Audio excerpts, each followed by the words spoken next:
And in the 19th century, a phrase was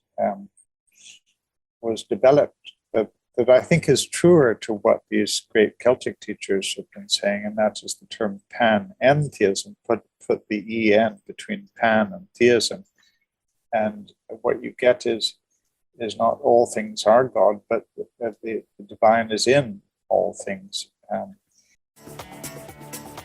Hi, I'm Brilliant, your host for this show. I know that I'm incredibly blessed. As the son of self-made billionaires, I've seen the high price some people pay for success, and I've learned that money really can't buy happiness. But I've also had the good fortune to learn directly from many of the world's leading teachers. If you're ready to be, do, have, and give more, this podcast is for you. The crises that we are in the midst of today, whether ecological, political, or societal, stem from the fact that we treat the earth and one another as less than sacred. These words were written by my guest today. His name is John Philip Newell.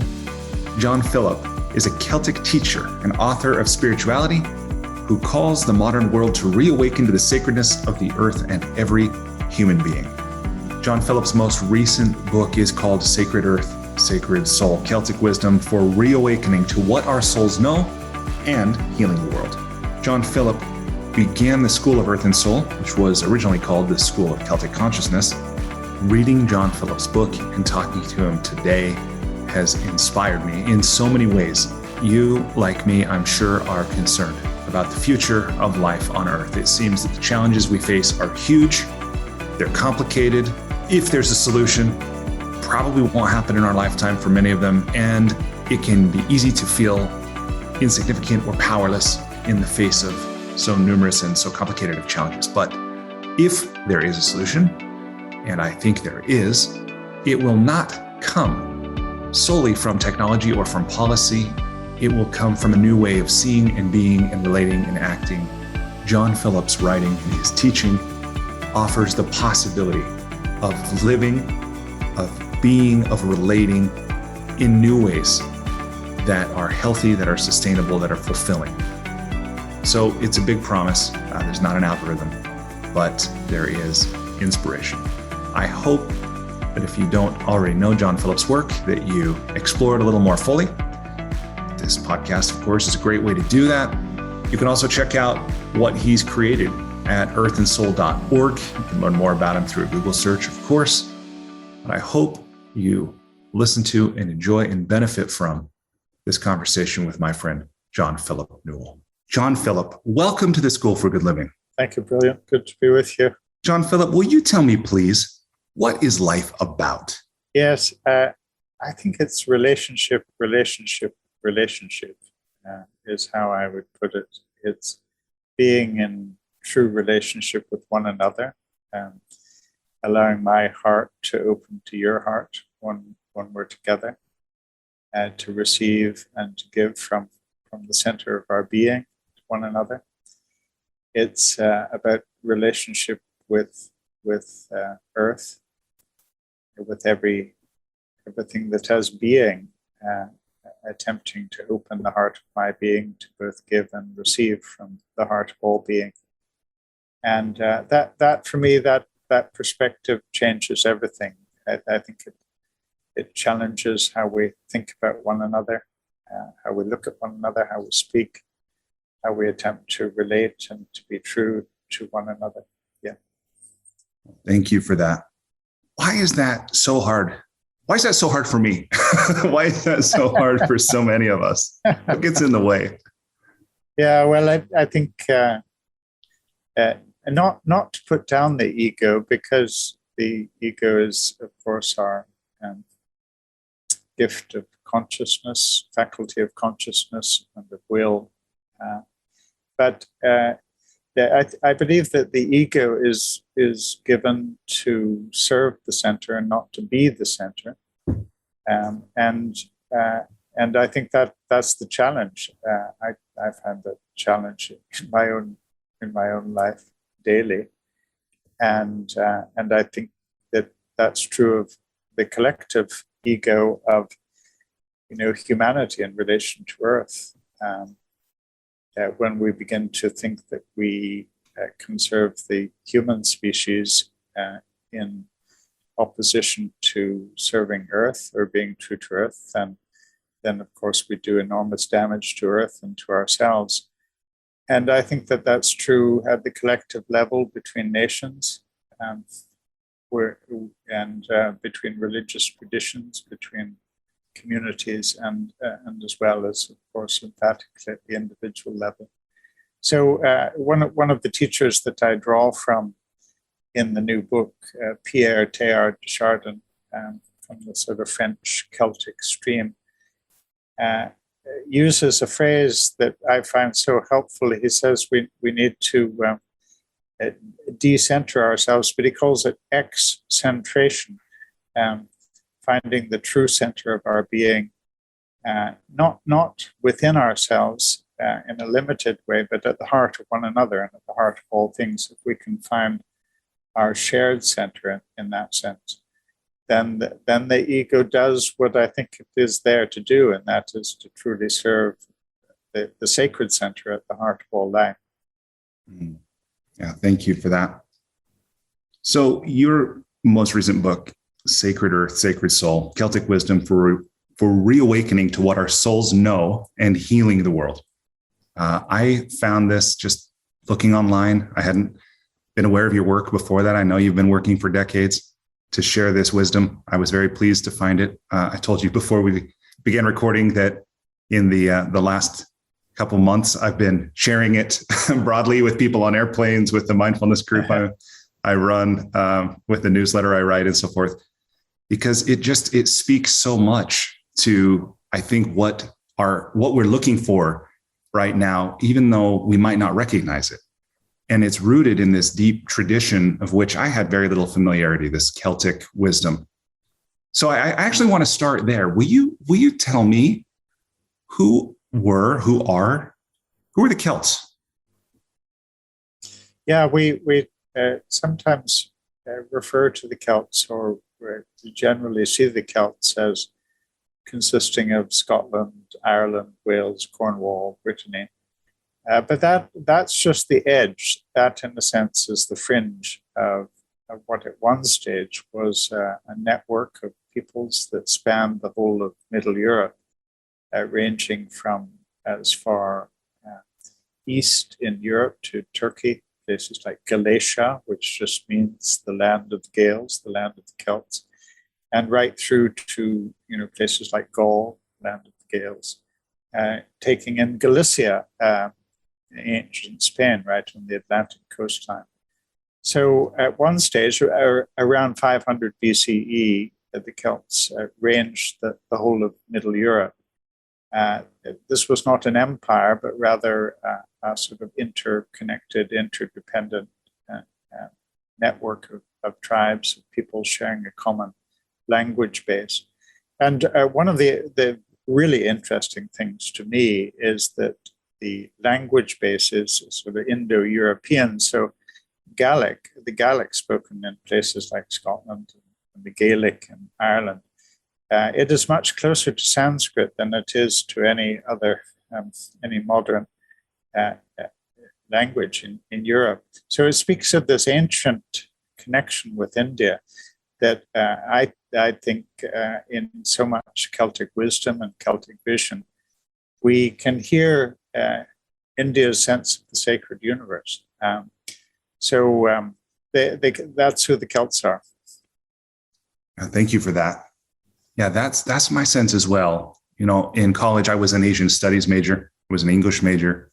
So I've been fascinated by, these cultures, these Eastern cultures for a long time, and have had the opportunity now to travel pretty broadly in Asia.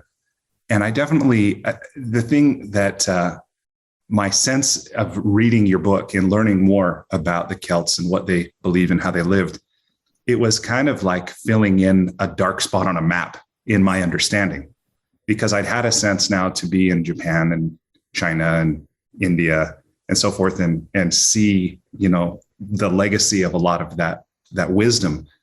But in Europe, it seems like, first of all, there's so many layers. Like even still, I'll come across these articles online, I'm sure you've seen, about a discovery in London of these Roman coins, or, yes. something, and it's just layer on top of layer on top of layer. But we seem to live in a way that we think we're the only culture that's ever lived. Very narrow view. And reading your words, it just it was really beautiful to sense there is this. It seems there's this underlying spirit or current, which of course has some kind of harmony with indigenous cultures. I think here in the United States, and you use this. I'm not sure if these were your words or you were maybe pointing at someone else's work about these are not given to compete with each other. Will you talk about that? Yeah. The phrase that I find it helpful because these words are so sort of close in sound, but I say they're given not to compete with each other, but to complete each other. And I have found this to be the case emphatically in my relationships with Native teachers, with Jewish teachers, with Muslim teachers, with Buddhist teachers, that I find what I'm offered in that relationship is in a sense, an invitation to a greater completion of vision. And one of the things that I have loved about interspiritual or interfaith relationship is that, yes, of course, my Jewish brother, my Jewish rabbi will give me wisdom from his Jewish inheritance. But the big surprise, although it shouldn't have surprised me so much, but when I began to pay attention to it, I thought, what he also offers me is often wisdom perspective on Jesus. And that's exactly how it should be. That I think that teachers and sort of devotees from other traditions can sometimes see a shining in one's own inheritance that we've missed, because of course in so much Christianity we've wrapped Jesus up with or straitjacketed him, maybe, rather than wrapped him up with a lot of doctrines about him, to the extent that we sometimes miss the pearl in our own tradition. So that's been part of my experience. And brilliant. While we're speaking about this fascinating link between India and the Celtic world, and Sanskrit and Gaelic, I'd like to share something that I've been involved in fact, up here in Findhorn in Scotland, where I am at the moment. Just a number of days ago, we did a live stage production, dance, music, song, word, based on a script that I've written about the Celtic spirituality of the Western Isles. But in the live stage production, we're sometimes using Gaelic music and sometimes using Sanskrit. And we're allowing the music of these ancient cultures to sort of meet and be woven together on stage. And the dancer in the production, in fact, is one of my daughters who's spent 5 years in India. And part of her journey was, in fact, through this beautiful sacred dance form of southern India. In many ways, it was through another tradition that she reclaimed some of the heart of her own sort of Celtic inheritance more deeply. Mm-hmm. So we sort of experienced through art form as well as through word this sort of intermingling of Celtic and Indian wisdom. Wow, how beautiful! I'll bet that's really special. It was. It felt a real convergence, and we want to celebrate it more. So we're thinking about the next stage for this live stage production. Wow, what do you call it? It's called Hebridean Treasure, Lost and Found. So it's an exploration of this rich oral tradition of prayer, poetic utterance. These were incantations or chants that were used at the rising of the sun, the setting of the sun, the birth of a child, the death of a loved one, the kindling or lighting of the morning fire, and the smooring or covering of the hearth fire at night. So they belong very much to life in the sacredness of nature, rather than being sort of formally religious prayers. And they're passed down for hundreds, thousands of years in the Hebrides. And then part of the story that I tell is how this tradition was persecuted or suppressed by a form of Calvinism at the time of the Reformation in Scotland and centuries after. And then how these people, this culture was decimated at the time of the Highland clearances, when people were torn from their ancestral lands. And of course, this is a particular story. It's a story of what happened to Hebridean culture and Hebridean wisdom in the Western Isles. But at the same time, it's a universal story. It's what has happened again and again to Native peoples, and to a threat to Native wisdom, which we so desperately and urgently need. These traditions hold great wisdom for this moment in time, especially in our relationship with Earth. Yeah, absolutely.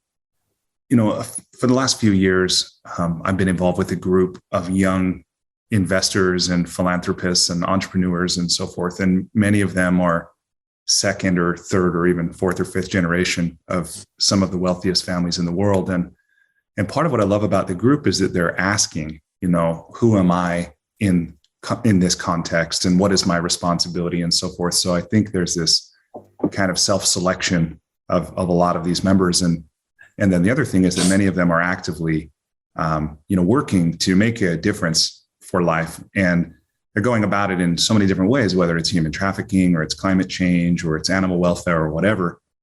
And I have resisted jumping into any one of those particular causes. First, any one of them seemed so overwhelming, which isn't a reason to do nothing, I know. But the other thing that I just keep returning to, and your book reminds me of, and what you're saying now reminds me of, is that I think there's a common root of all of these problems that we've created.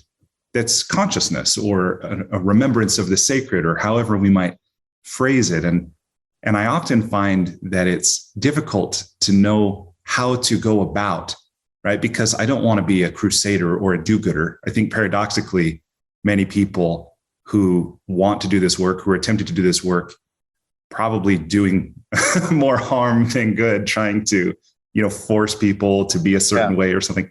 But where I'm going with all this, I think, is just asking you, to share, is this narrative of empire, whatever you call that, authority, who disregards the sacredness so that it can do what it wants with matter, whether that matter is property, whether it's people. I had never seen that kind of so simply framed as I did in your book.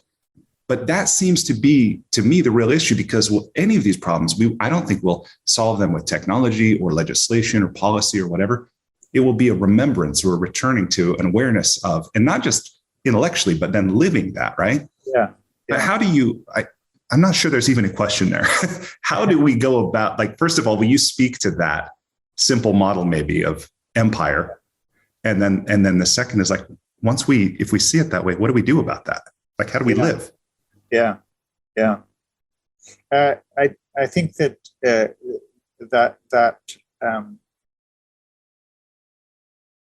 articulation of what this tradition offers is very, very true to how I understand this stream of wisdom in the Celtic world, and is precisely why these great Celtic teachers. I mean, I have 9 chapters in the new book, and each chapter is given to a particular prophetic figure in the Celtic world, or a way of seeing that emerges over the centuries, from as early as the 2nd century right through to today. And one of the common themes running through it is that nearly every one of these teachers was excommunicated, judged as heretic, banned, silenced by the Vatican, etc.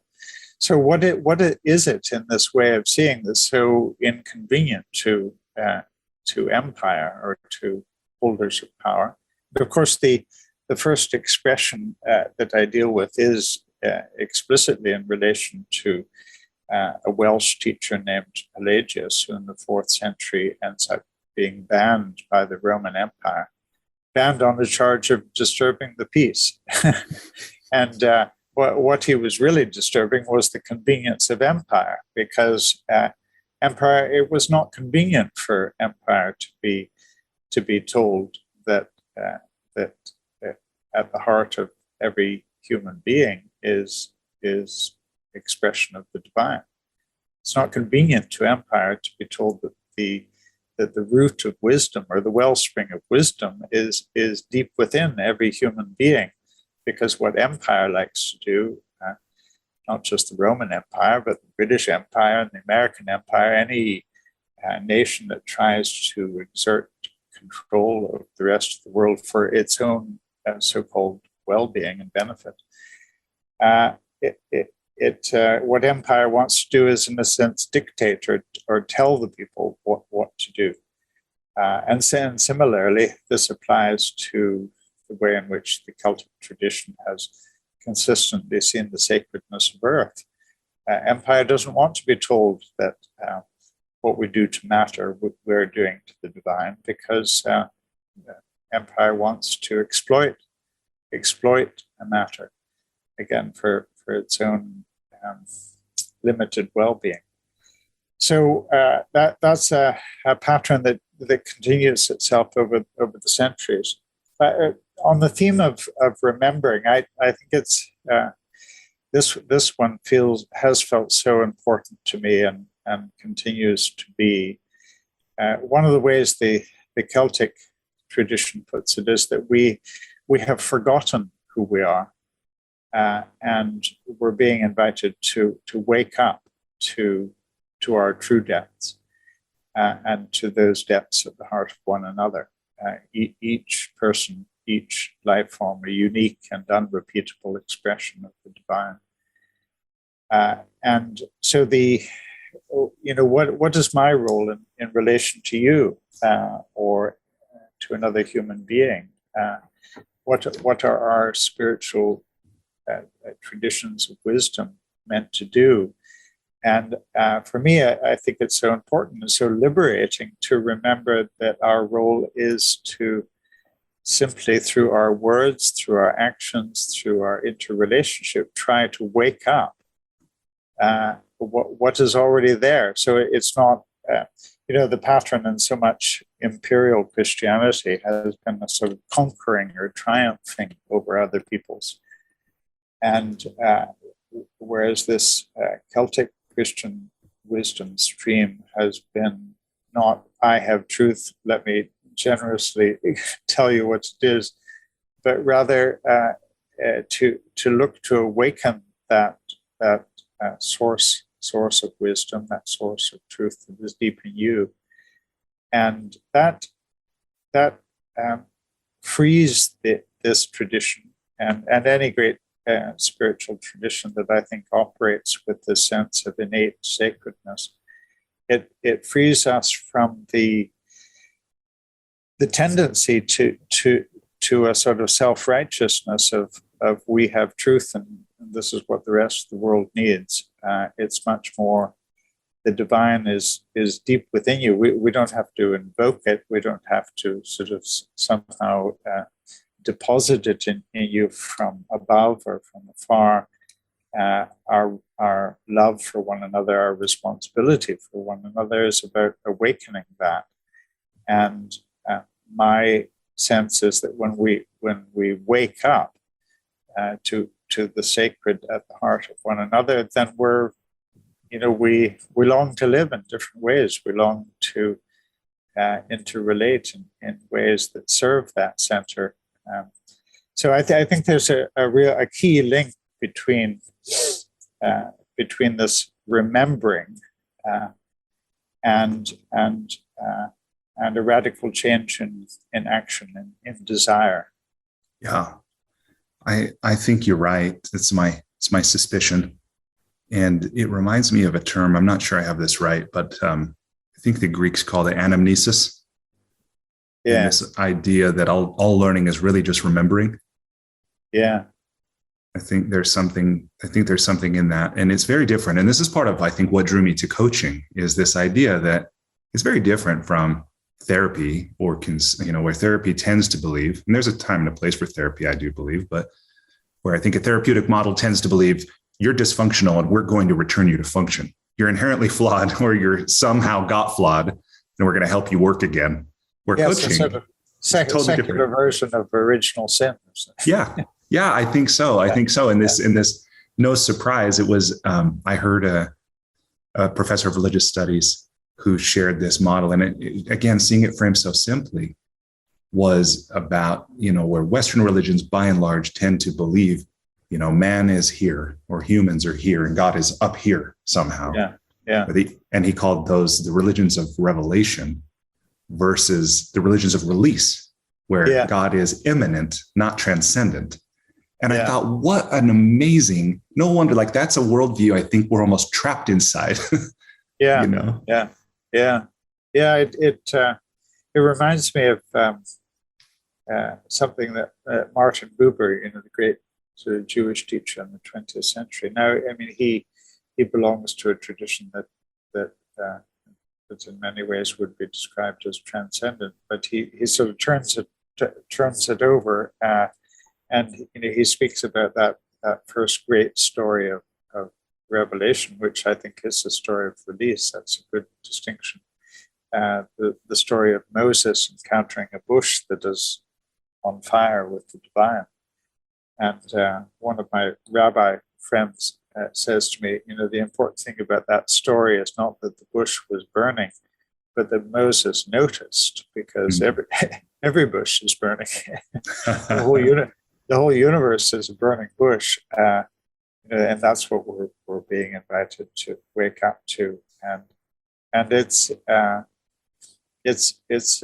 certainly a consistent thread in the Celtic tradition, and we find it resonating in many other traditions, that it's about not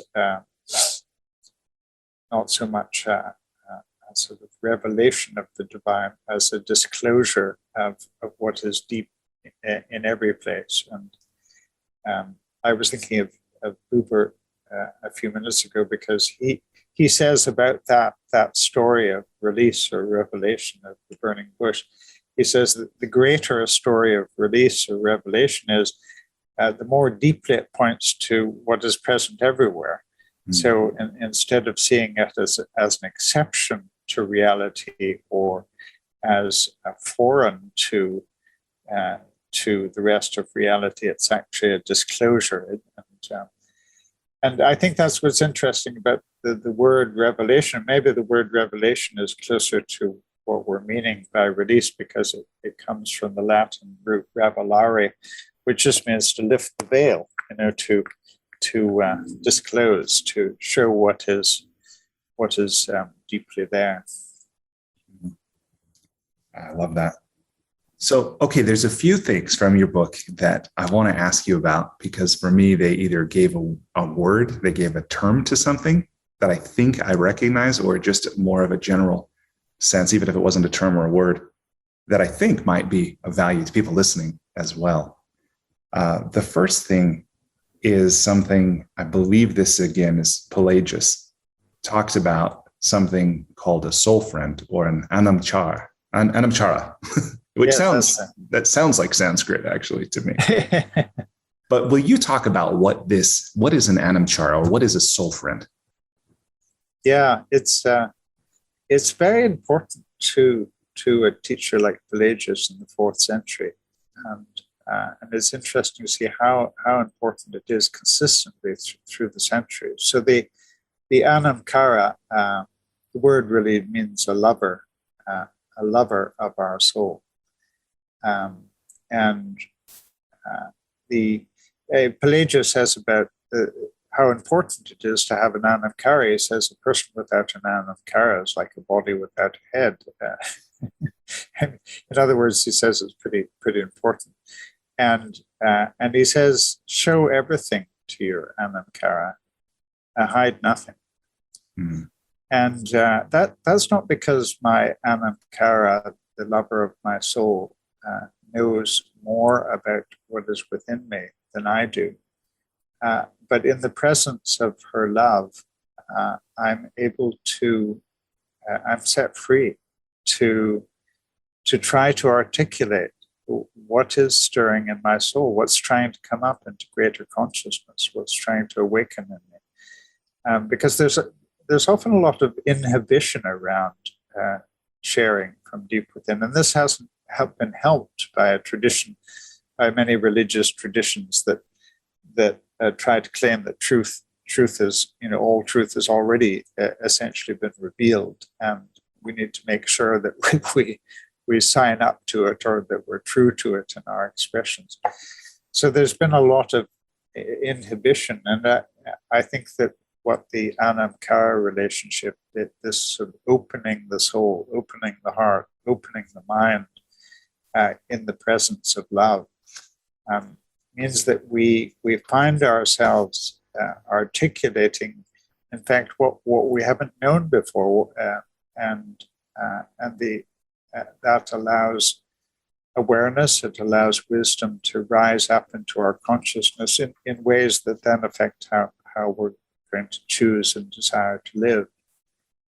So I think this Anamkara relationship expresses itself early on in the Celtic world, and it's a much cherished function or way of accessing that I think, that same teacher Pelagius, that 4th, 5th century Welsh monk, he also speaks about learning to read what has been written into us in the very sort of fabric of our being. But it's the coupling of this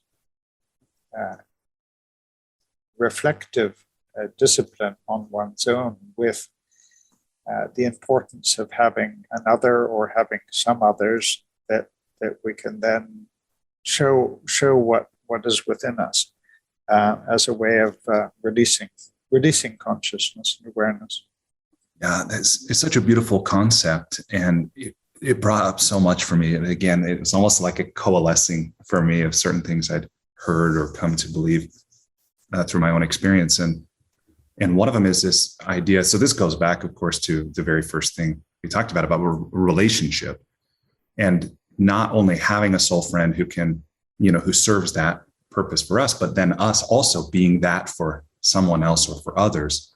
Yeah. So that essential unity, or the opportunity to be in relationship, it was one. And then another was something that I remember reading in a book from another guest on the show, Stephen Cope, who teaches at Kripalu, and I know many people, but he brought this idea of relationships as containers where we can heal, right? If we had a period of growth, and I know this, I think Rogers talked about this and so forth, that if our soul's growth was somehow impeded, which is amazing. And I think many people know this if they just look around in their own lives, that we might grow up and have a big body, but many of us, in certain ways at least, are still just children, bigger children, but that our relationships can provide this function of us continuing the growth that maybe we should have had at a younger stage in our life.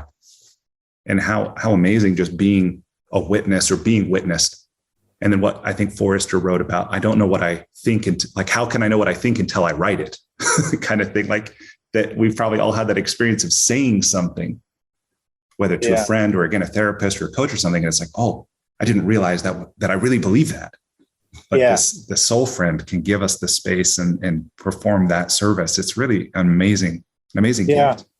Yeah. And it's something that I have sort of increasingly come to love about dialogue, such as what we're having right now. And that is that in, dialogue it's not about me presenting the thoughts of yesterday. I also believe in the importance of being able sometimes to present thought, to present vision, to present material. I think one of the very beautiful things for me about dialogue is that when something, when you say something to me, or when you ask me a question in a context like this, it's a matter of opening your mouth, and sometimes being surprised at what comes out. In a good dialogue, when there is this sort of heart-to-heart, soul-to-soul connection and the sense of freedom of expression, then it's not a one-way blessing. It's very much an opportunity to be further illuminated within oneself, as well as hopefully serving the other. Yeah, I think that's probably that idea, right? Between wherever two or more are gathered in my name kind of thing. Yeah, that's right. I think so. Okay, so that was one thing. Another, and I think we've kind of touched on this a bit already, but again, you gave a word to this that I hadn't heard, this idea of panentheism. Will you talk about this idea and why it might matter to us in our current moment? Yeah. So I suppose a much more familiar term to many is the term pantheism, derived from pan, meaning all things, and theism, or God or the divine. So pantheism has tended to be used as a term to refer to a belief that everything is God. And interestingly, within the Christian tradition, the Celtic Christian stream has often been accused of pantheism, because people have heard Celtic teachers say that the sacred is deep within all things. And in the 19th century, a phrase was developed that I think is truer to what these great Celtic teachers have been saying, and that is the term panentheism. Put the en between pan and theism, and what you get is not all things are God, but the divine is in all things. So panentheism is a philosophical term, and it's a value. I'm always aware that so many of the great Celtic teachers that I draw from are not so much philosophers as poets in their expression.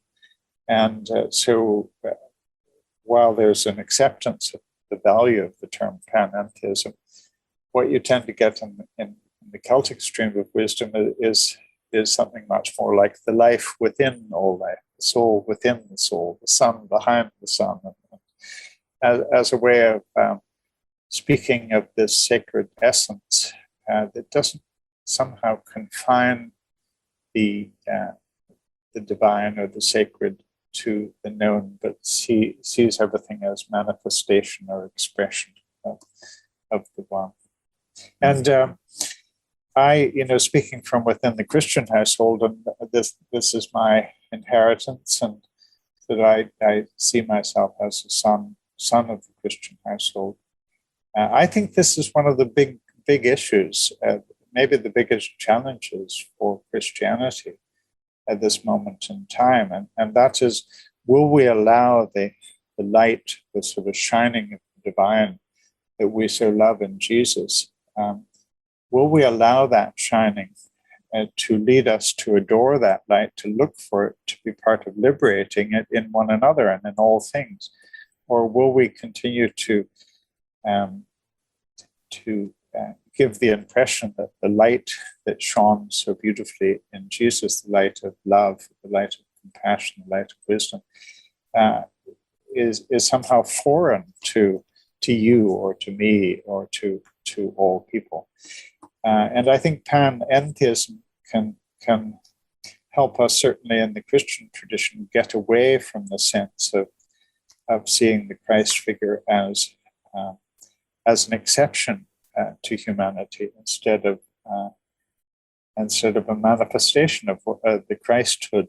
I love the way my Buddhist friends speak about Buddha nature as being deep within all, and I think in the Christian household, I think we're being offered a way of speaking of the Christhood deep within every human being, as a way of speaking of this intersection of the divine and the human, the spirit and matter that is deep within all things. Yeah, I think you're right.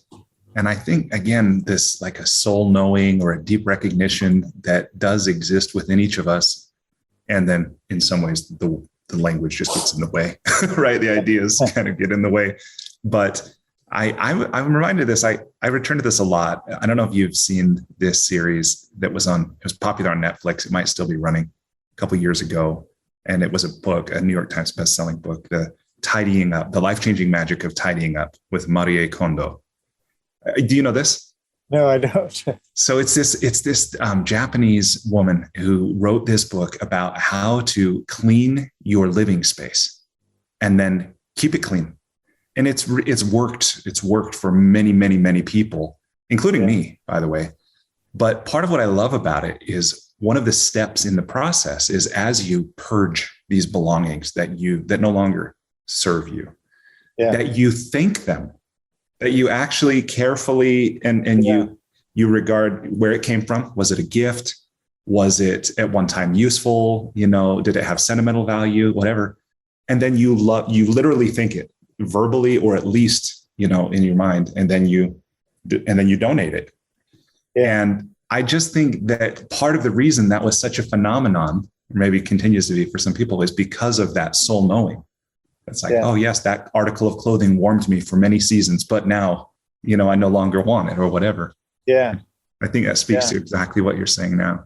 Yeah. And this remembering the gift, or how one came to receive it, is will live even when the actual possession or gift has been redistributed. Yeah. That's right. And I think it's no coincidence too that this work, this approach that Marie has created and shared comes from a culture that at some deep level still has this sense of animism, that everything is alive in some way.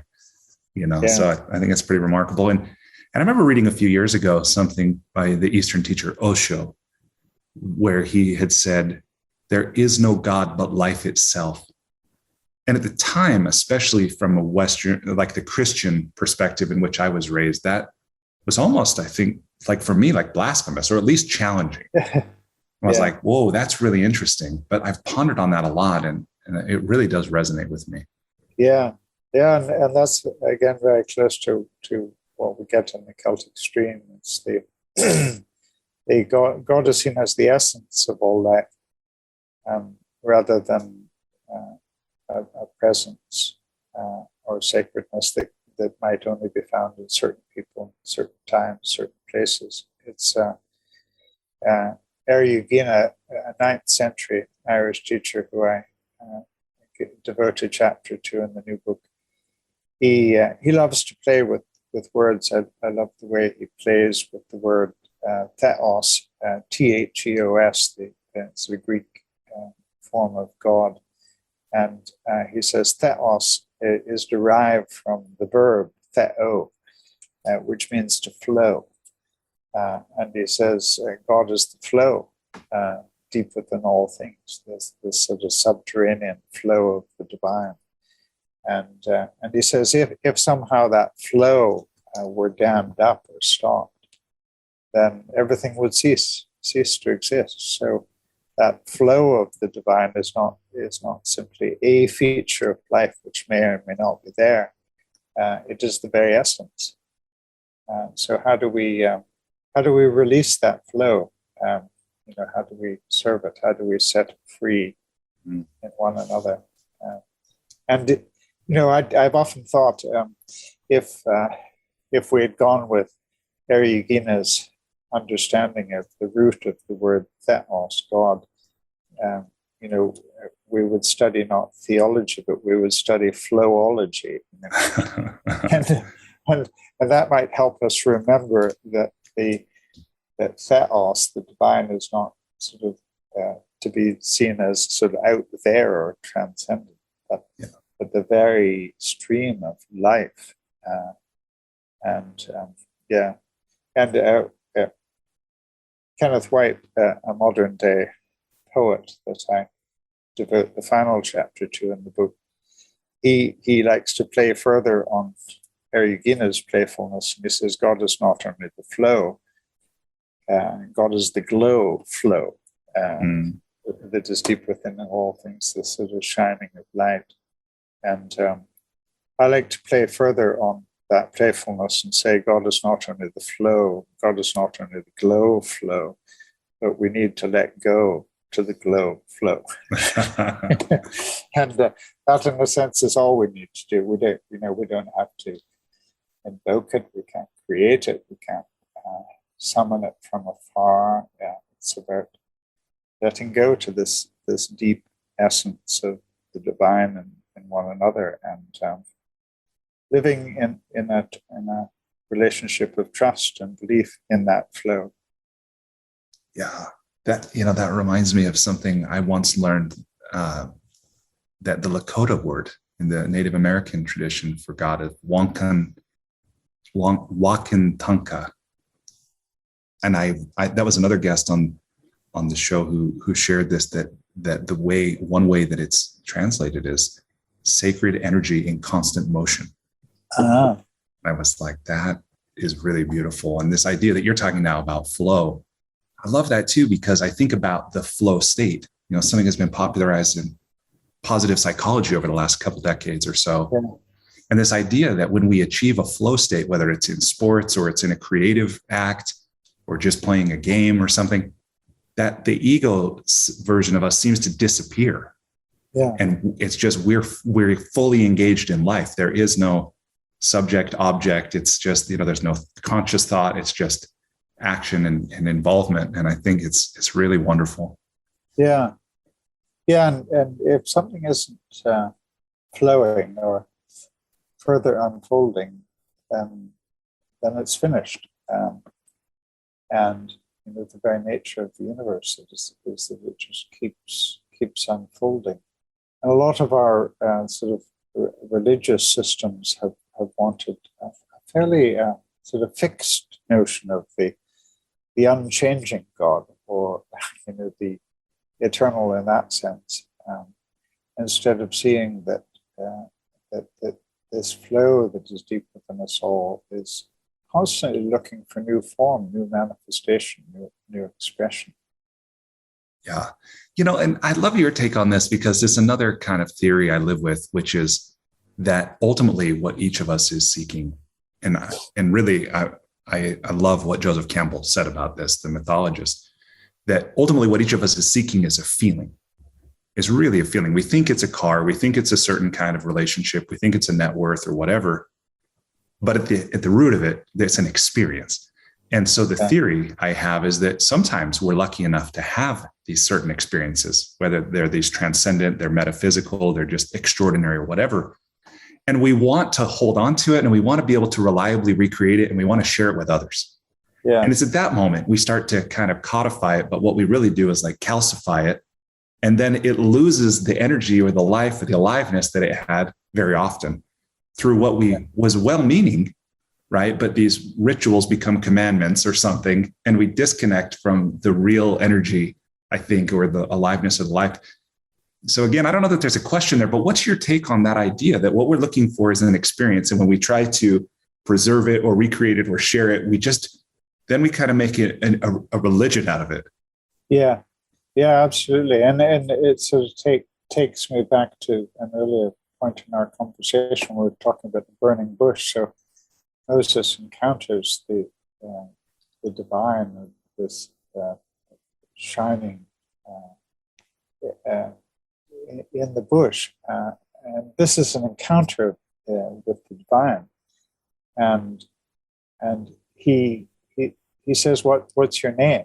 And, he wants to define it, to give it a name, and the response from the sort of shining or burning is, "I am who I am. I have been who I have been. I will be who I will be. Don't try to name me. Don't try to tame me. don't try to sort of somehow claim me as part of the system. And I think that's how we're to see one another. You know, there are certain things we love to say about ourselves. You know, and I might say about you that you are American. That you these words that we can use to somewhat point to at the other. But always, you know, I'm being invited to remember that you are of the nameless. You're of the one who can't be sort of defined or named.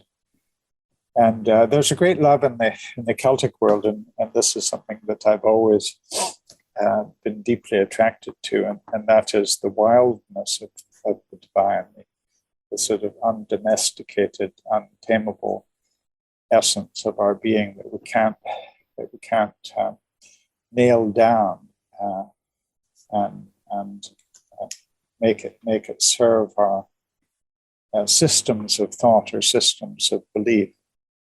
That what we're being invited to do is to stay in relationship with that presence in one another and in all things, and allow that encounter of the divine to again be our deep security, rather than thinking we can name it or define it. I like that. Another thing in talking about this, about the wildness or the namelessness, the ineffable quality that that might exist here. I have this other theory I'd love to get your take on, which is that we've created the technologies or even the problems unconsciously, right? That's almost what Jung had said: a man will do anything, no matter how absurd, in order to avoid facing his own soul, kind of thing.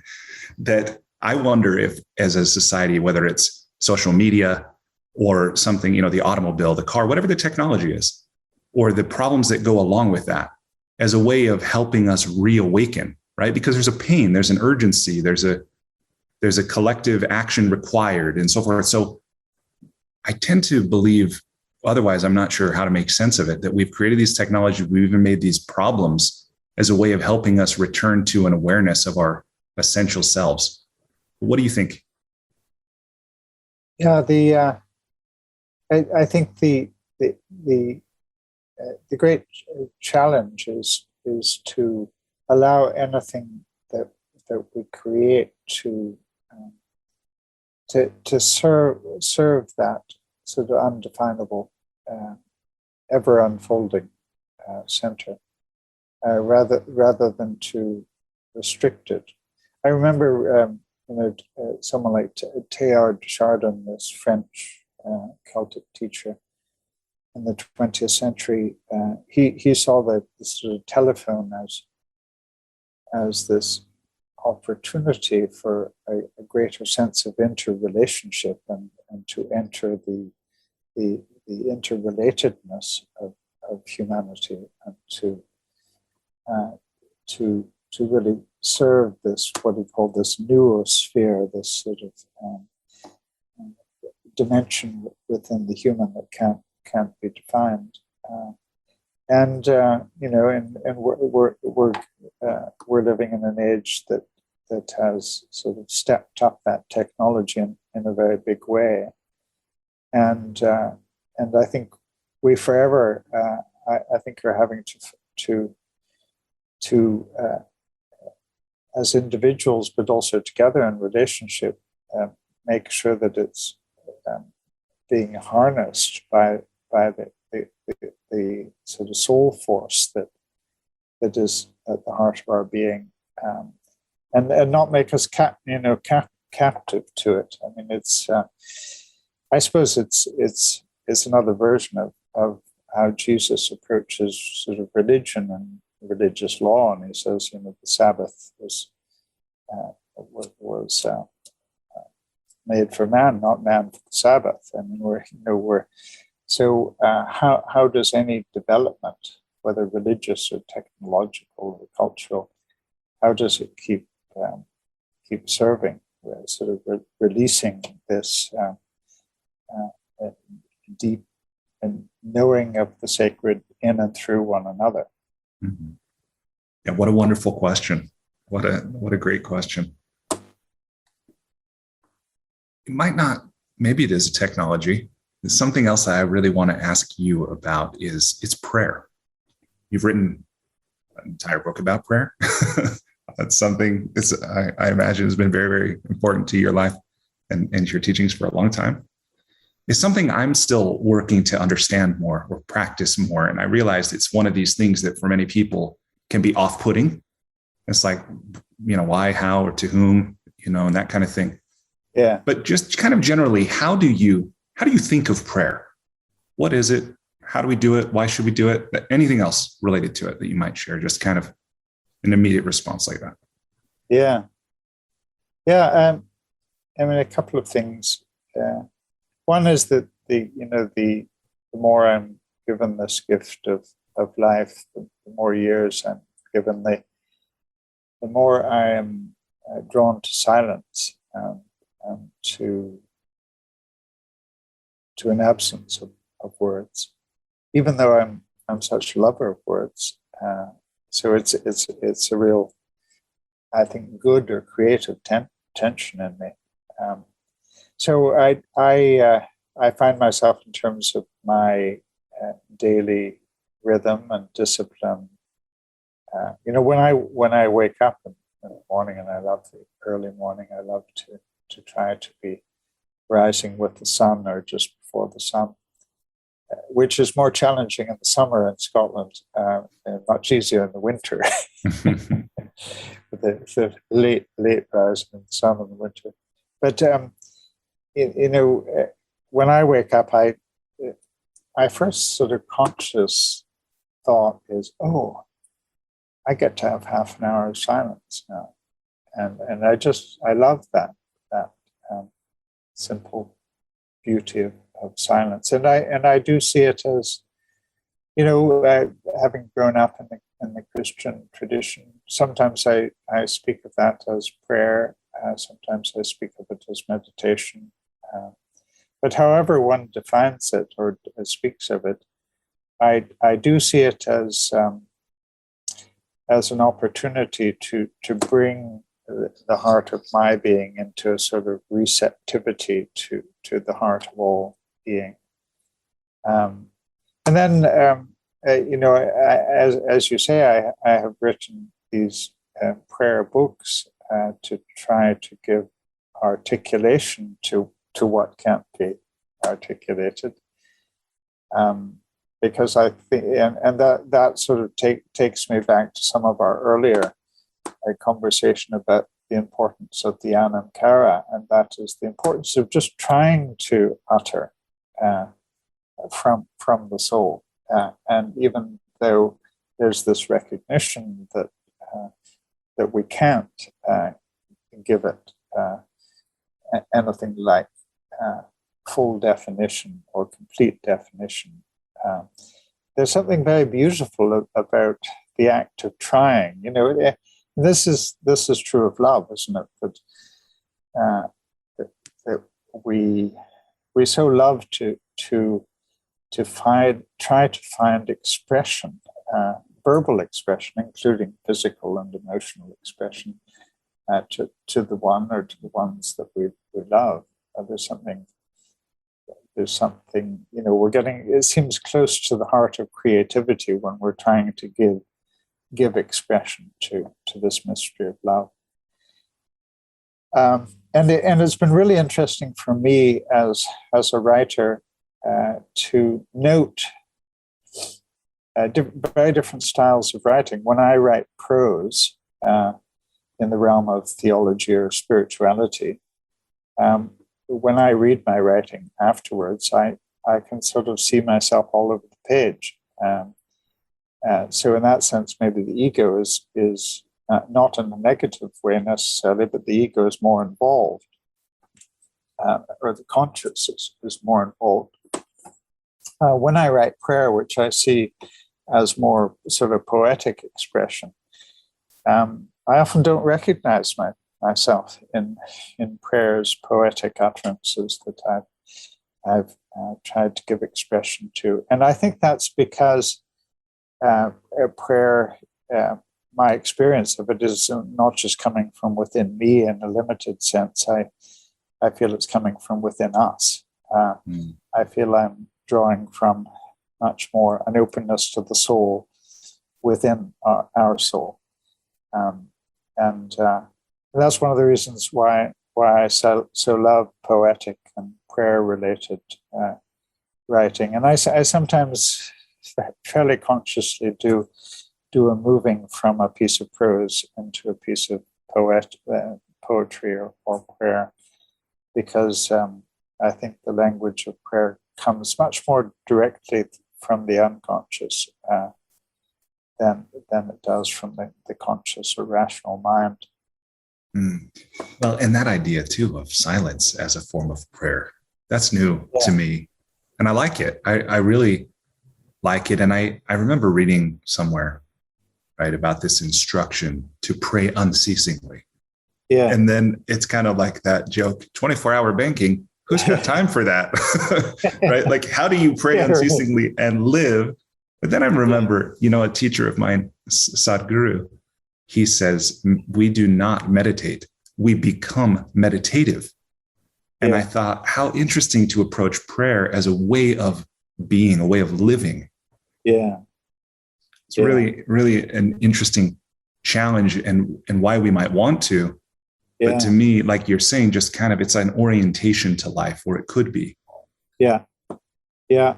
And one of the cherished memories in the Celtic stream of wisdom is this memory of John the Beloved, who it was said in the Celtic world that he leaned against Jesus at the Last Supper.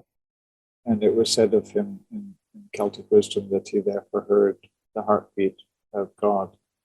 And then he becomes a symbol of the practice of listening, listening within ourselves, within one another, within the body of earth.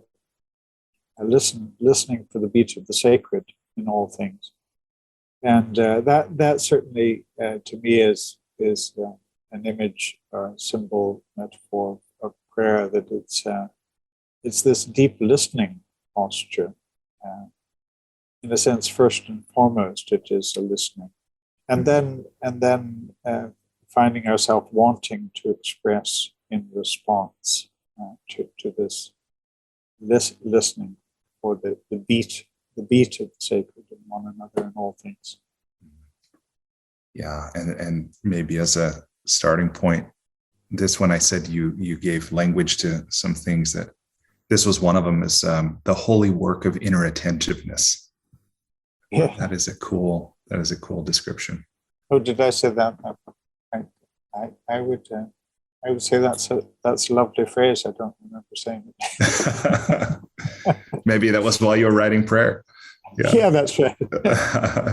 Well, okay, so we've covered so much, and there's so much more that I could ask you about, and we haven't even transitioned to the enlightening lightning round where writing and creativity. But let me just ask you before we transition, I know we haven't talked about the feminine, we touched on Christ. I'm actually really curious because I've had some other readings where that starts to differentiate very much between Jesus, the man, and Christ and so forth. But anyway, that's something that I thought I might want to ask about.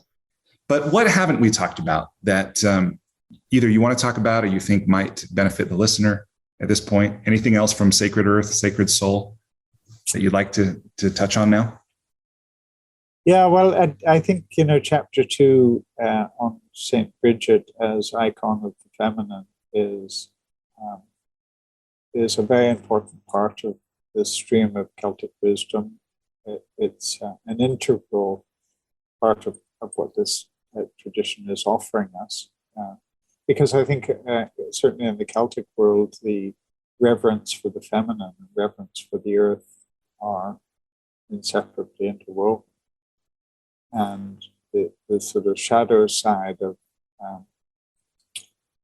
the masculine that has so dominated a lot of our Western world, politically, culturally, philosophically, religiously, has often arrayed itself up over against the earth and over against the feminine, so that what we've done to earth is often the subordination or wronging or abuse of the feminine.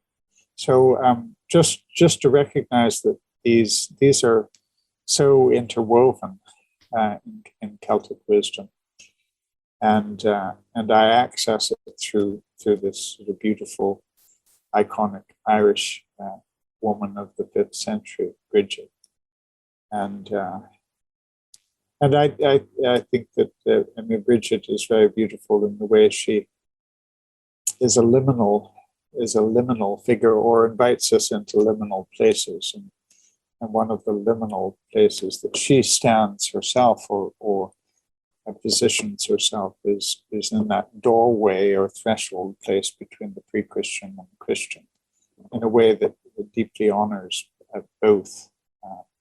And she represents this rich meeting or marriage of Druidic wisdom and Christ wisdom. Yeah, I loved so much reading about that liminal, and just recognizing that we're always, like we talked about already with flow and transition, that we're always in transition. The threshold between life and death, the threshold between, the time and eternity. So many have a character, like a figure that represents that. Yeah. Yes, I think that's so true. My 97-year-old mother died just 3 weeks ago, and her last couple of days were very much in that liminal place between life and death, between the seen and the unseen, heaven and earth. And she went into this very silent place, and and peaceful place, and from that threshold place, it was as if she was blessing us, even in the way she died, by sort of lingering in that liminal place, and I think that's what a figure like Bridget does on so many fronts. Whether it's the liminal space between the seen and the unseen, or the divine and the human, between humanity and the creatures, and also this sort of liminal place between the womb of the universe and what is trying to manifest, what's trying to be born among us, and what's trying to be born in our consciousness, and to sort of intentionally place oneself in the liminal. So much of our culture and Western religion and thought has been quite dualistic, rather than to see the liminal place, the place that connects so-called opposites, as one of the most creative places to be, if not the most creative. And one of the things I've loved about the Celtic stream is that these teachers often place themselves between head and heart. So there's a flow sort of moving from head to heart, and I think that when I experience that threshold place within us, I feel it the most creative. Mm-hmm. Wow. Well, thanks for sharing about that. I'm sorry for the loss of your mother. Thank you. Well, okay. Oh, speaking of transitions, so you're not just transitioning the interview. It's maybe a personal question, but I think I saw it on your website, or at least found it somewhere online. I wonder if you'd be willing to talk a little bit about just a couple of years ago, in 2020, that you relinquished your ordination as a minister of the Church of Scotland. That sounds like a pretty big deal. Yeah. Yes, I think it was a significant moment for me. It was a realization that what I'm teaching in my writings and in my teaching is not deeply connected to what I signed up to when I became a minister of the Church of Scotland as a young theological student. And it was important for me for the sort of integrity of my own journey to ask, well, why am I keeping that title, Reverend of the Church of Scotland, when it's not in fact reflected in my teaching and writing? And what is dearest to me in terms of a vision of reality and what's most important to me in my own life and relationships and interrelationships is not only absent from the creedal statements of the Church, but many of those creeds and statements are actually opposed to what are actually saying something opposite to what I'm saying about the essential sacredness of earth and every human being. So it was really important for me as a sort of personal act of integrity to say, no, it's important that I let go of that, relinquish it, because it doesn't represent who I am, what I'm longing for, what I'm trying to be. And part of that was a sort of conscious realization that there's an ancient stream, there's a pattern in the Celtic world of what were called sort of wandering teachers, or in the medieval period they were called Scottish vagans, wandering Scots, and they were a real headache, of course, to the established church, and they were a headache to the Vatican and so on, because they weren't. They didn't sign up to obediently follow the doctrines of imperial Christianity.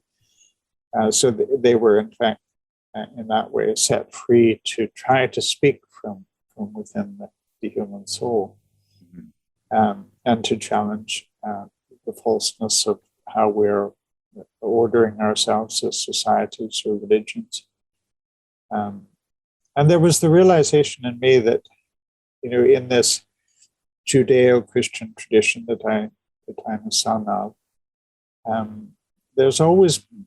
we've always certainly in our scriptures made room for the prophetic, for a voice that calls out from the desert or from the wilderness, rather than from the heart of within the four walls of religion or the establishment.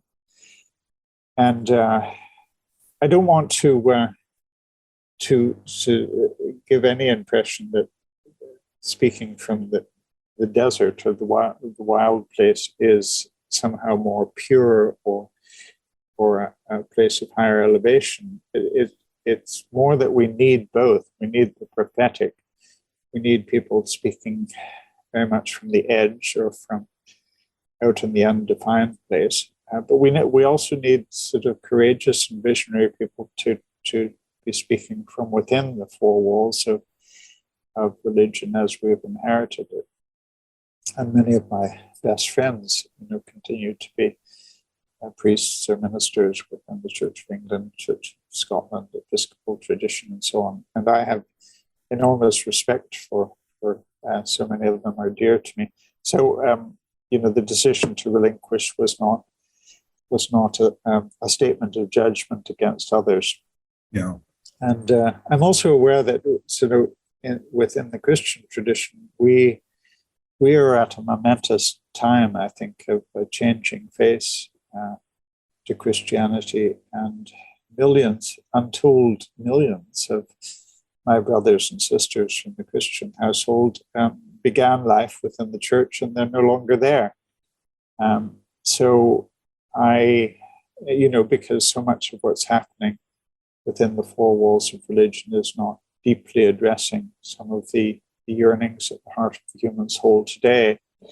So I think the decision to relinquish ordination was a moment in my life when I wanted to very clearly say, I belong to that diaspora, I belong to that sort of exiled group, and to try to give articulation to what it is that we're yearning for, and to really pay attention. I believe that part of the way forward is to pay attention to the yearnings of our soul, and so that's what I'm trying to do, and and to know the enormous freedom as well as the enormous insecurity and uncertainty of not operating within a highly defined system.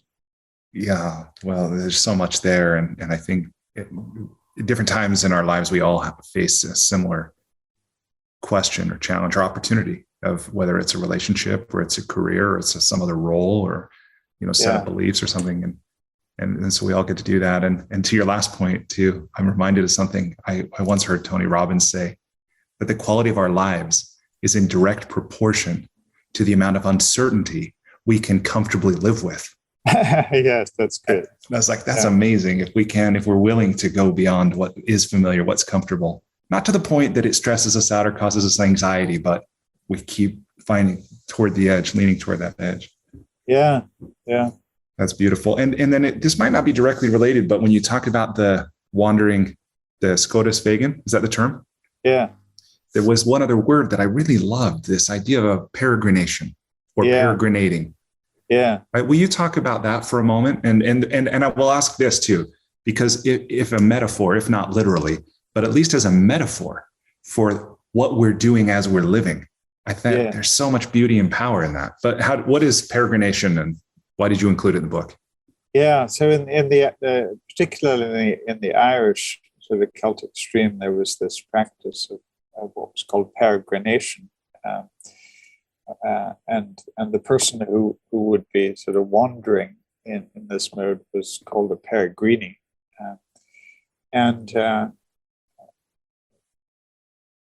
Peregrination was sometimes spoken of as seeking one's place of resurrection, sort of letting go of the known in order to sail out into the unknown, in the belief that the place of new beginning or the place of new awareness and new realization, transformation.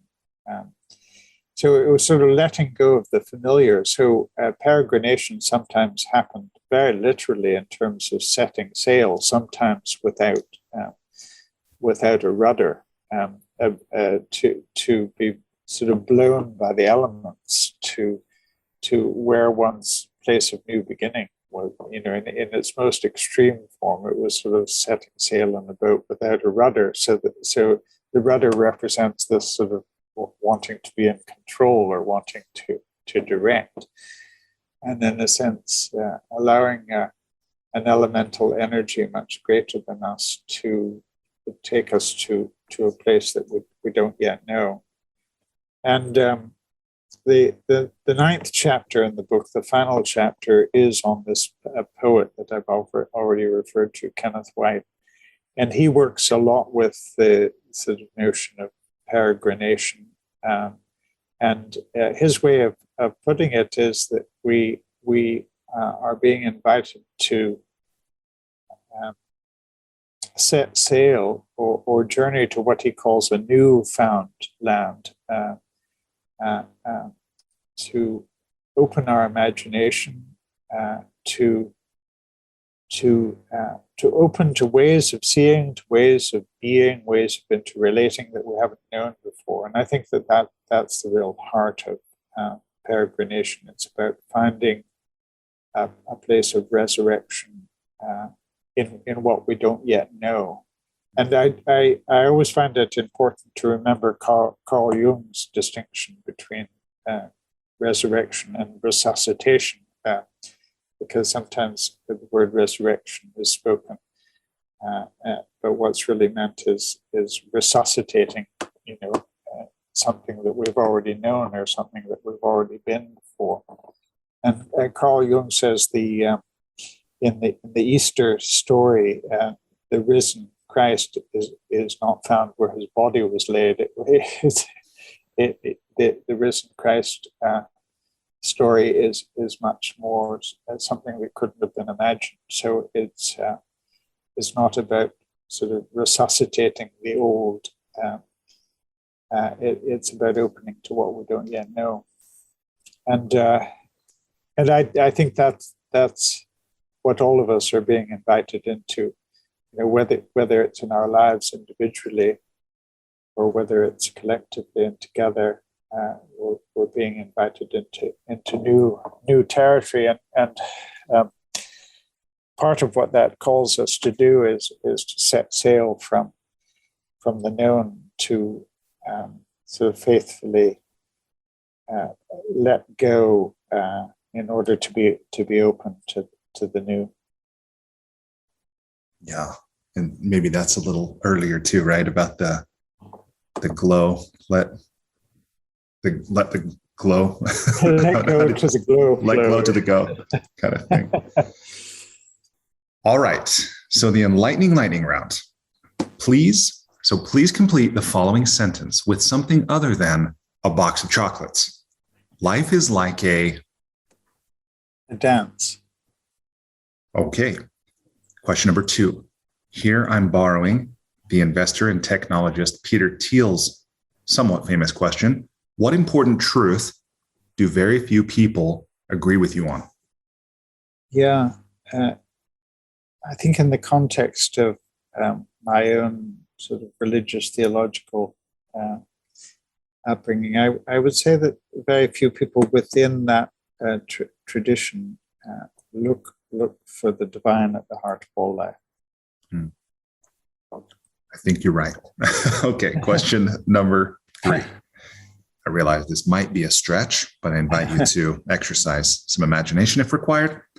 If you were required every day for the rest of your life to wear a t-shirt with a slogan on it, or a phrase or a saying or a quote or a quip, what would the shirt say? I am who I am. Okay. Question number 4.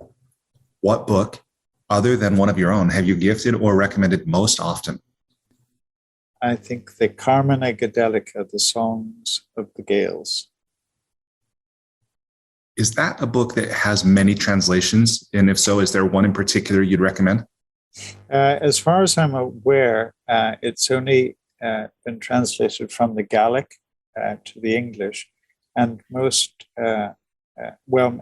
many versions provide the Gaelic on the original Gaelic on the one page and the English translation on the other.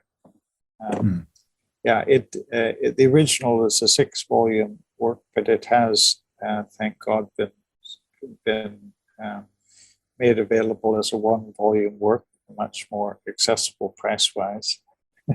Cool. But the Songs of the Gales, I've given it away to many. Right on. Yeah. All right. Question number 5. So your work involves a lot of travel. What's one travel hack, meaning something you do or something you take with you when you travel, to make your travel less painful or more enjoyable? I take with me a willingness to do a lot of sleeping when I travel, and to let go, to sleep and to rest when I travel, instead of trying to combine travel and work. All right. Question number 6. What's something you've started or stopped doing in order to live or age well? Siesta. I describe myself as a siesta fundamentalist now. I find that letting go to sleep and dream in the early afternoon so renewing of my strength. I come out of siesta often with clarity about something in the morning I might have been struggling with, sort of reaccessing the unconscious, just physically letting go and experiencing a type of resurrection halfway through the day. Oh, that's beautiful. And if I may just tug on this briefly, I tend to think this is one of those ways in which our society, especially the Western culture, maybe in particular the American culture that values, hard work and so forth, and self-sacrifice to some degree, dishonors nature, where I think our bodies want to rest in the afternoon, and it's a shift, and you have this many breaks, and then get back to work is hard. It belongs deeply to a natural cycle. And for me, the thing of naps, because my dad died at 64. He didn't believe in naps. I think he probably would have lived longer if he'd napped and done a few other things to take care of himself. Yeah. But for me, my life changed when I took a tour of Frank Gehry's architectural school in just outside of Phoenix, Arizona. Yeah. And I saw in his private space, he had a little bench where he napped, and he would draw a curtain. And it was understood by all the students and everyone there that if that curtain was drawn, don't disturb Frank. Yeah. But I remember thinking, if there's someone who could achieve so much, contribute to so many, and then be celebrated long after they were gone, and he took a nap in the afternoon, I'm going to too. Yeah. So you're confirming for me. Thank you. Okay. Question number 7. What's one thing you wish every American knew? Yeah. I wish you knew the beauty of the Western Isles of Scotland, and especially the island of Iona. I'd like you to come. I would like to come. I've looked at, it looks, by the way, like those for this year have filled up pretty well. Yeah, that's right. They have. And it has an Irish priest friend of mine once said about Iona, it has something of the freshness of the first day of creation about it. Wow. There's a sort of purity of air and light coming in off the Atlantic. It's a place that I unabashedly am an evangelist for, in terms of saying, come, it'll be good for your body and soul. Yeah. That's amazing. I understand that you and your wife served as warden of Iona. That's right. Yeah. Abbey. So we were the sort of leaders of the Abbey community for 4 years.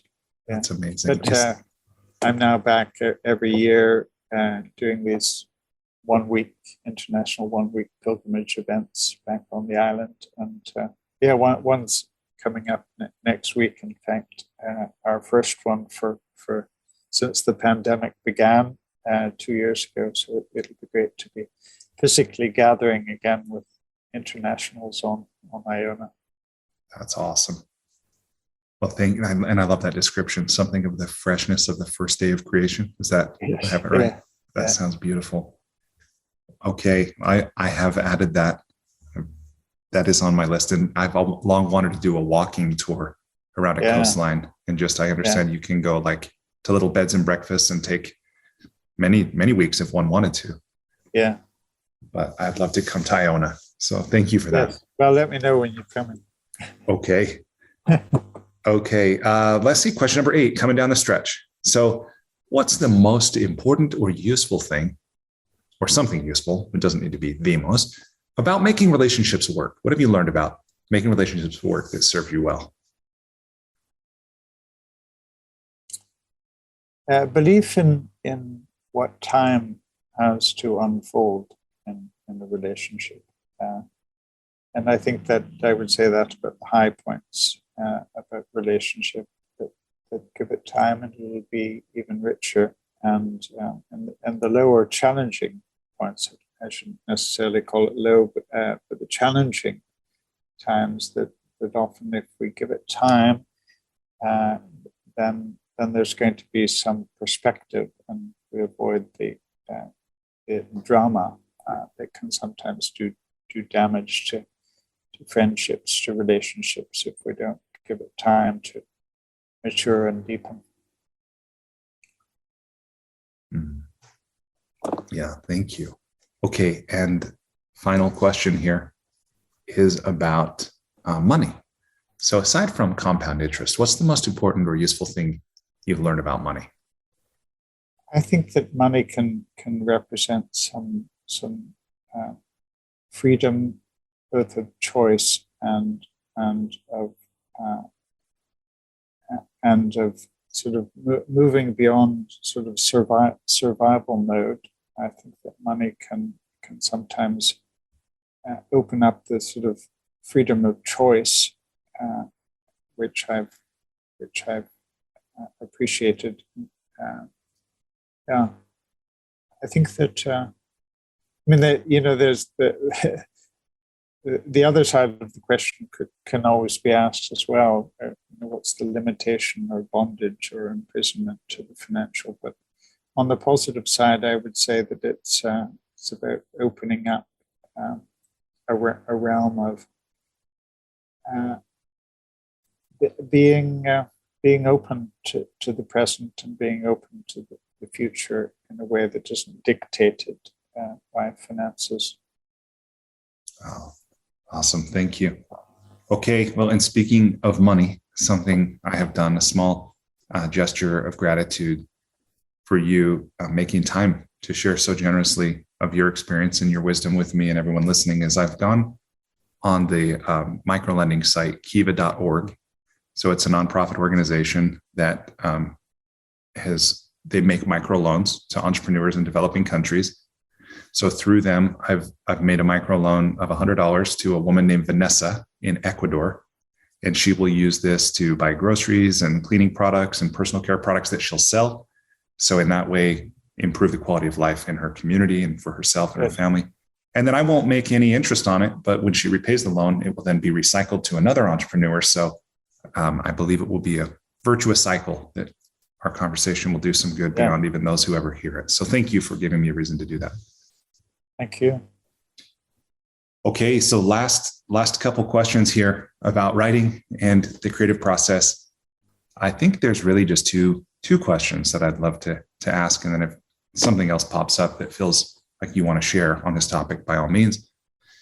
But the first question, it could be a big question, but it's just, you've written many books, and writing a book is still, and I think it probably always will be, a huge undertaking, right up there with earning a college degree or starting a company or, anything else that we might achieve in our lives, and something many people aspire to. How do you do it? What is your process to actually take whatever thoughts you have, put them into words, put them between a cover, put them out into the world? And by the way, to do it in a way that people enjoy and derive benefit from. Yeah. What's your secret, John Philip? As a sort of wandering teacher, I of course have opportunity to be teaching in live context with people, and that's an important part of my writing process to develop vision, the articulation of vision in a live context where I'm trying to refine the articulation, and I get to see the light shining in people's eyes when I make a connection. I get to notice when eyes glaze over when I'm not doing a good job of articulating vision. So for me, major writing projects, certainly in the realm of prose, begin with me having the opportunity to try articulation of vision out, usually over a number of years before I even set down to working on the book. So that's an important part of it for me.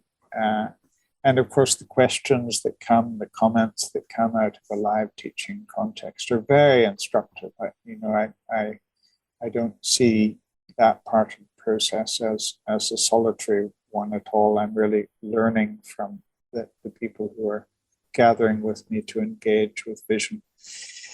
And then the actual writing process, there are a couple of things that are really important to me. One is early morning, so that after my time of meditation, I like to be at the desk writing extremely early, around the time of the rising of the sun, and I feel most clear in the morning. And when I'm writing, it's I will give a full morning to it and not try to do anything else. But then I will truly stop at lunch, and I don't return to it in the afternoon or evening. So I believe what works for me is the clarity of the morning. And the other thing is that I write extremely slowly. For me, it's one word at a time. I produce what in the business is called a very clean manuscript. It doesn't need a lot of editing or reworking because I'm really editing as I write.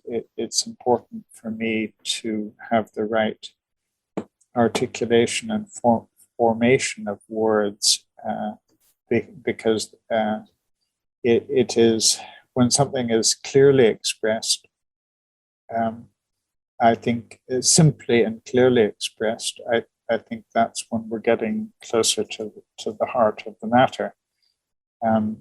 There's a poet in the Scottish context who I love, Edwin Muir, same spelling as John Muir, but Edwin Muir.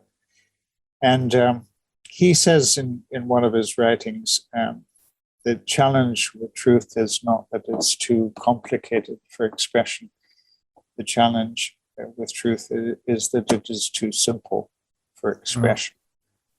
And that's something I believe in. I know that when my writing starts getting complicated, I realize I'm further away from the truth. I'm needing further clarity. So I strive after a tremendous simplicity of writing, and comparing what I write now with what I wrote when I did my doctoral thesis as a PhD student. I was writing in very long, complex sentences in those days, whereas what I prefer nearly always is to write extremely simple sentences, and so that's what I aim for. And for me, it's always one word at a time. I tend not to have bursts, floodgates opening. It's just one word at a time, and I show up at the desk, and showing up at the desk to do the one word at a time is really what is important for me and what works. I imagine you do write with the benefit of a computer. I do. I do. This isn't longhand.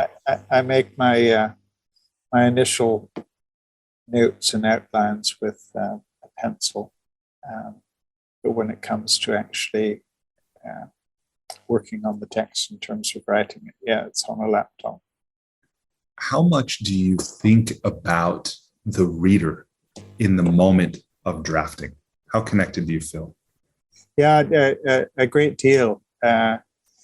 I mean, in part, that's already happened through the teaching context. The listener, in a sense, becomes part of the reader for me, so that the listener, the questioner, the observer has already, in a sense, helped shape my sense of who the reader is. I also, when I write, I often choose a person that I particularly have in mind, and often it's someone that I know sufficiently well to be alert to, well, what would this mean to him, or what would this mean to her? And it's usually very intentionally, in my case, because I was sort of trained as a theologian. It's really important for me not to be writing to other theologians, but to make sure, again, that my language is simple, that it's more poetically inclined rather than philosophically inclined, to tend to look for words, in my case, that are derived much more from the Celtic and Anglo stream of inheritance rather than from the Latin inheritance, which so many of our Latin-based words are quite sort of philosophical or more abstract. And as I was saying before, instead of pantheism, I would prefer to speak about the life within all life. Yeah. What advice or encouragement would you give to anyone listening who is either already in the middle of their own creative process, what's sometimes called the messy middle, or it's a dream they've been harboring for a long time and for whatever reason they haven't started? What do you say to a person who either hasn't gotten into action or is in action, but they might be stuck in terms of writing a book? Yeah, I think it's a couple of things. One, I would say not to make hasty decisions about the value of what is being written. I know that some days I will look at a piece of my own writing and think, "Ooh, this is rubbish. I mean, it just needs to go into the bin." And then there are other days, of course, when I look at writing, my writing, and I think, "Right, this is brilliant. Did I actually write this?" So that I think we're prone. I mean, I certainly know myself. I'm prone to those vicissitudes. So don't make any hasty decisions. I would say give it time to revisit it, and the reality is that it'll usually be somewhere in between, neither rubbish nor brilliant. It's important. It's been important for me to have the equivalent of Anam Kara's, people who love me, but part of loving is also to know how to critique, to offer helpful critique. So I recently lost my old professor, Douglas Duncan, who had been my professor of English literature when I was a young man. And I've stayed in relationship with him his entire life. He died at the age of 90 in December. And every single piece of writing that I worked on over my life before publication, he would see it. And wow. And he never ceased to be my professor in that sense. He really loved me. He believed in what I'm trying to do, but he realized that part of his loving of me was to say, this isn't clear. I mean, this personal anecdote you're getting in the way of your message. And, whatever he felt or discerned about the writing, he would give me a critique which came from a place of love. And I think that it's important to, if possible, find someone who loves us enough to know how to be helpfully critical. Yeah, that's great input. Well, just on that thread, how do you know when to trust, like when to listen to, when to trust, when to follow the guidance of a loving critic versus your own kind of sensibility? Yeah.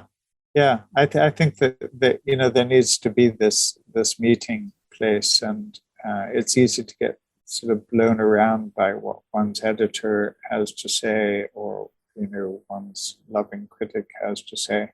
So absolutely, that's a really important point.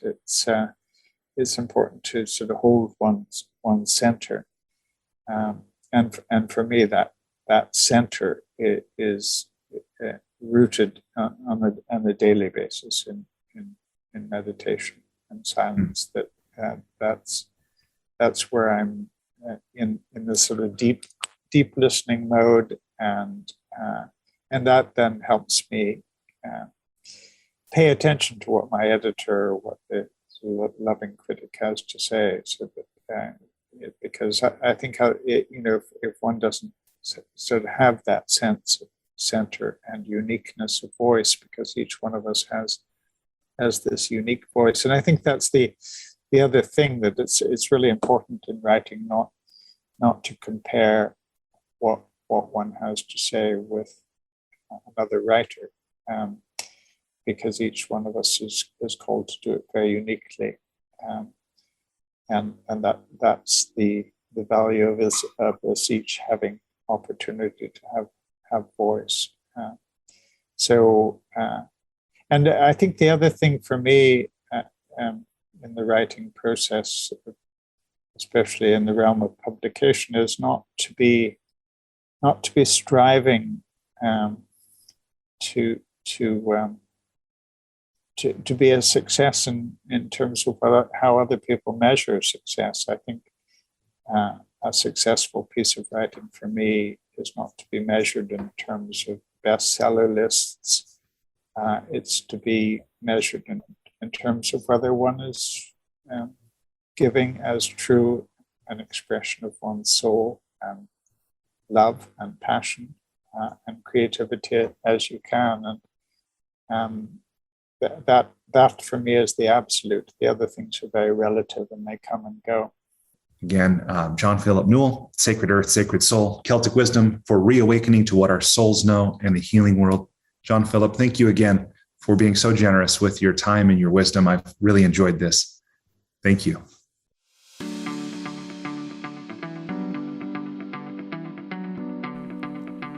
Hey, thanks so much for listening to this episode of the School for Good Living podcast. Before you take off, I just want to extend an invitation to you. Despite living in an age where we have more comforts and conveniences than ever before, life still isn't working for many people.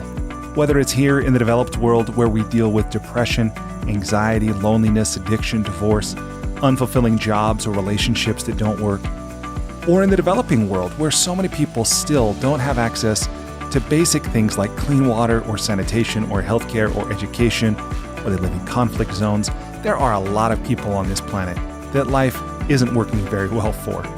If you're one of those people, or even if your life is working, but you have the sense that it could work better, consider signing up for the School for Good Living's transformational coaching program. It's something I've designed to help you navigate the transitions that we all go through. Whether you've just graduated, or you've gone through a divorce, or you've gotten married, headed into retirement, starting a business, been married for a long time, whatever. No matter where you are in life, this 9-month program will give you the opportunity to go deep in every area of your life, to explore life's big questions, to create answers for yourself in a community of other growth-minded individuals. And it can help you get clarity and be accountable to realize more of your unrealized potential. It can also help you find and maintain motivation. In short, it's designed to help you live with greater health, happiness, and meaning so that you can be, do, have, and give more. Visit goodliving.com to learn more or to sign up today.